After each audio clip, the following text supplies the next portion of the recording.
Hey y'all, welcome back. It's iDestiny. Today I am talking to you guys about some of my favorite tips on how to stay hydrated when you have dry skin in the summer. So I don't know what it is about this season, but for me, I live in California. It's very, very dry. It's very deserty. I'm probably about an hour from the beach. So with that being said, that comes with lots of patches of dry skin. That comes with irritated skin. That comes with parched skin. So I'm going to be giving you guys my tips today. Make sure you guys subscribe. I'm trying to help you guys get your skincare game together this summer, as well as a little bit of self-help. So make sure you guys stick around for that. Now let's jump into it. My first tip, and some of these might seem a little practical, but then I'm going to go a little bit more in depth to give you guys the true tea on really how to stay hydrated this summer. First and foremost is to hydrate. I carry this water bottle with me everywhere. Like it comes in my bag, it goes to the store with me. I'm always having some sort of water with me. So, and not just hydrate with water, but literally like I got my little spray bottle, I mist, I go, like, so if you're not drinking water, you're literally depleting and causing your skin and your body to just kind of like shrivel up. Like it has no moisture to be able to kind of like bounce back. It has no buoyancy, it's not supple, it's just not cute. So make sure you're drinking lots of water. And then I love those skin hydrating sprays, hydrating mist. There's one that I love by First Aid Beauty. I was going through bottles of that stuff, girl. I have the empty bottle somewhere in my room, but I went through one, emptied it out, went through another one because I was just spraying it. And I think that one is their like hydrating vitamin mist or something like that. Evian has one. If you've ever gone to Sephora and gone up to the register and they have those like little discount bins, well, not discount because it's Sephora, but the travel size bins and like the little cute accessories and stuff, a lot of times you'll see those Evian mister spray cans, and that's for your face, your skin. If you're feeling a little parched, you could just give yourself a quick spritz. And if you can't afford that, go and get yourself a cute little mister bottle like this. I like this because the mist on here is super fine. It's not gonna look like, sorry if I just got mist on my camera. I'm sorry. I might have to clean this after this video, but get yourself a super fine mister like this. I can link this one below. I got this from Amazon, and the cool thing about this is it came in a box of 2. So I have one that I keep water in, that I spritz on my skin, that I spritz on my hair, and then I have another one with another solution that I use for my daughter's toys. But you could just put distilled water in this if your skin's very parched and just spritz. Or one of my other favorites that's on a budget, spritzers on a budget, is my rose water, and I got this from Sprouts. They also have huge containers of this on Amazon, so I'll link this below as well. Also, I don't know if some of you guys know this, but a lot of the products that I talk about in my videos, I decided to kind of group them and do like one huge Amazon store. So I'm gonna link that below for you guys as well. That way you guys can see like what am I going to be talking about in my future videos? What products am I planning on reviewing? What products have I reviewed in the past? And some of my favorites from this channel. So check that out as well. But if you're on a budget, this or this rose water would be a good option for you if you don't want to splurge on the First Aid Beauty or the Evian facial mist sprays. Okay, number 2, exfoliate, and make sure you're moisturizing after you exfoliate. I know everybody's all obsessed with, you know, these amazing exfoliators that are expensive, that have sea salt and brown sugar and all this other crap in it. But honestly, when I would go visit my esthetician, she would just tell me like, you don't gotta spend all that money. Like, just go get yourself some baking soda, some water, make a paste, and literally buff that on your skin.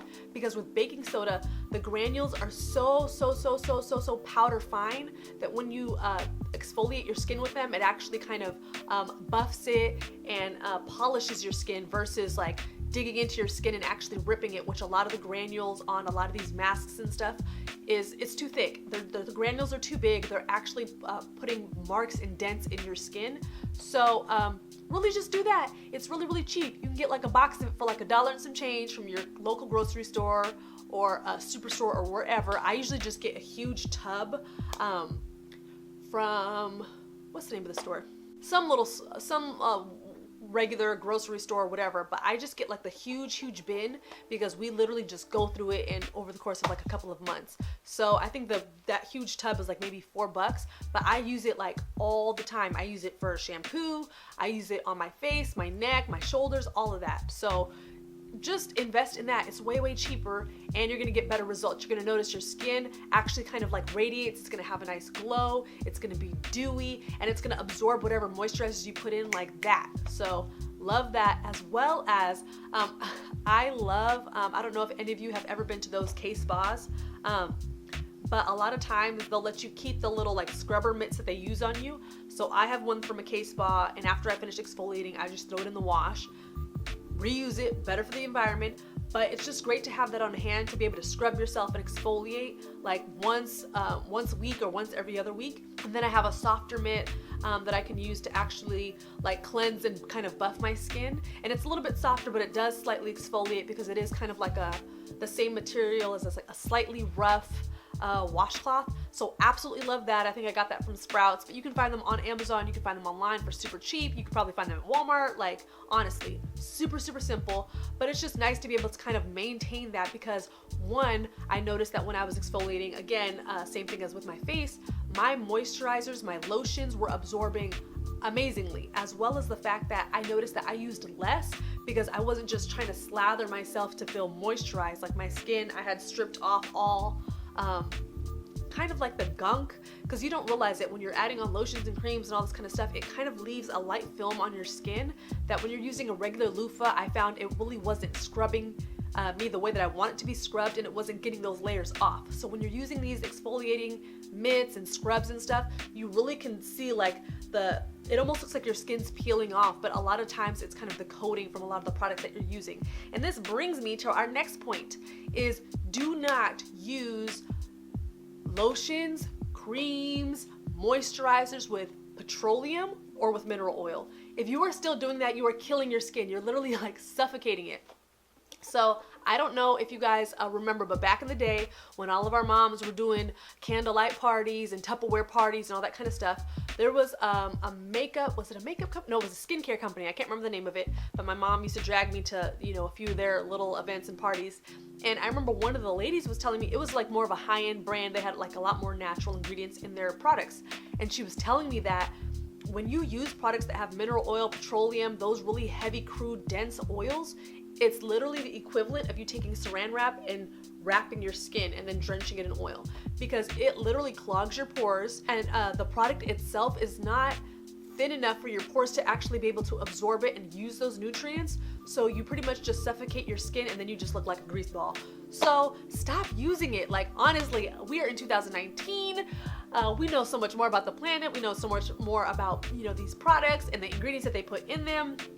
And if you're confused, if you're like, well, I don't know, just flip over the container and look and see, does it say mineral oil or petroleum? And a lot of times those are the first few ingredients. So if you buy anything where those are the first ingredients, you are killing your skin. Just to FYI, you're not moisturizing, you're just greasy, and you smell like a botanical garden, because a lot of times they add a crap ton of fragrance to it. So watch out for that. Next, I kind of touched on this a little bit previously, but moisturize right after you get out of the shower. So for me, I always have my kind of steam shower going a little bit before I even get in there. That way the whole bathroom kind of steams up. And then when I get out, I don't even open the door. I just literally grab my lotion, grab my cream, and I just start smothering it on while my pores are still open. That way when I step out and it's cooler outside and my pores kind of close, that moisture's already in there. My skin looks nice, it looks radiant, looks dewy, looks glowy. So make sure that you're doing that. If you're not, so I just feel like it's very counterproductive for you to get in the shower, have your pores be all open and ready to accept moisture, and then step out of the shower where it's like room temp and kind of chilly, go to your room, be sitting around in your towel for 45 minutes, and then decide to put lotion on. Your pores are already kind of closing up by that point. So I feel like it's a little bit counterproductive. You can still do it your way if you want, but I'm just saying it's a lot easier if you just stay in the bathroom while it's nice and toasty and put your stuff on then and then get out. And then last but not least is cuticle oil and lip balm. So for me, this was never, well, I'll always use lip balm, but for me, cuticle oil was not something that I was naturally drawn towards. It wasn't something that I even thought about until more recently. In one of my little makeup subscription bags, I had gotten, it's by Oriza. I'll see if I can link it below. But they have this kind of beauty balm that you could use on your skin, that you can use on your cuticles, you could use on your lips. And at first I was like, what is this? Like, what are these balm products that are coming out? And you guys know a lot of these other makeup brands, I think maybe Milk Makeup and maybe one other, they have these like balms now, and I just thought it was really weird that they were kind of like an all-in-one. You could put it on any part of your body, cheekbones, eyelids, hands, lips, like I don't know.